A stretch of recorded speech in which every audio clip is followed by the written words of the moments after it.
These are your evening headlines for April 20th, 2026, right here on BYU-Idaho Radio. Thanks for joining me today. I'm Noah Allen.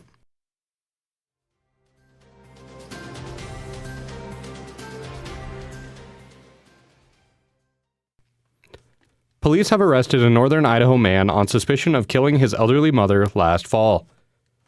The Spokesman Review reports that 52-year-old Neil Stratton was arrested as he prepared to fly to China.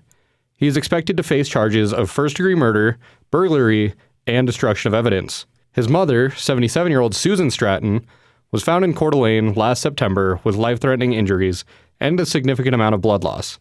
At that time, police called it a deliberate, isolated attack. Neil Stratton was considered a suspect early on in the investigation. Police arrested him Thursday in Los Angeles when he was preparing to get on a flight to China. The investigation is still ongoing.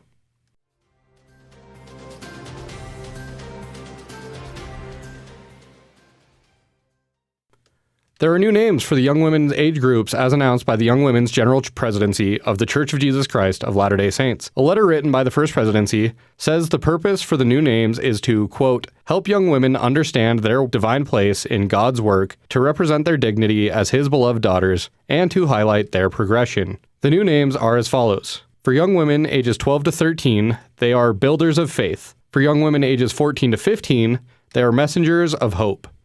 For young women ages 16 to 18, they are Gatherers of Light. Members are encouraged to use these names immediately.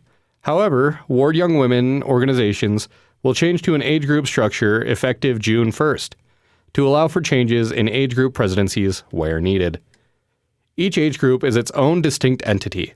However, leaders should decide prayerfully how to arrange the young women for classes and activities. As explained by a church release from the Church of Jesus Christ of Latter-day Saints, when appropriate, different age groups may meet together. In the letter, the First Presidency states, it is our hope that these age group names and the principles they teach will help young women become lifelong disciples of Jesus Christ, prepared to participate in the great work of Relief Society.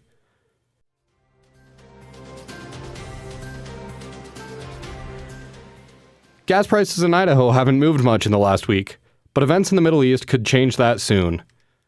According to a news release from AAA Idaho, the average cost of a gallon of gas in Idaho sits at $4.31, which is the same as 1 week ago, but 26 cents higher than 1 month ago, and nearly a full dollar more than a year ago.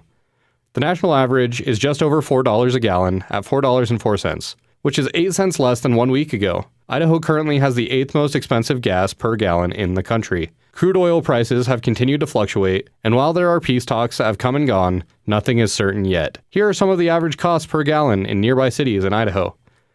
$4.26 in Rexburg, $4.29 in Idaho Falls, and $4.33 in Pocatello. These have been your BYU-Idaho Radio evening headlines for April 20th, 2026. Thanks for tuning in. More news, interviews, and great content are available on our podcast feed. Search for BYU-Idaho Radio on your favorite podcast apps. We're on YouTube, Spotify, Apple Music, and more. For BYU-Idaho Radio, I'm Noah Allen.